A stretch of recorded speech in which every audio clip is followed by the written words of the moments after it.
ابن عباس سے روایت ہے کہ جب شب قدر ہوتی ہے تو اللہ تعالیٰ فرماتا ہے، اے جبرائیل،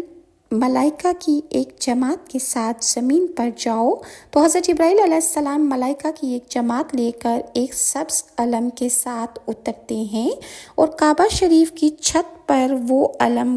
لگا دیتے ہیں اور پھر فرشتے زمین پر پھیل جاتے ہیں۔ حضرت جبرائیل علیہ السلام کے 600 بازو ہیں، ان میں سے 2 بازو کبھی نہیں کھلتے مگر شب قدر میں یہ دونوں بازو مغرب اور مشرق سے بھی آگے بڑھ جاتے ہیں۔ پھر حضرت جبرائیل علیہ السلام فرشتوں کو کہتے ہیں کہ کھڑے بیٹھے ذکر الہی کرنے والے، نماز ادا کرنے والوں کو سلام اور مصافحہ کریں اور جو دعا مانگتے ہیں اس پر آمین کہیں۔ پھر فرشتے ہر مسلمان کو جو جاگتا ہو بیٹھ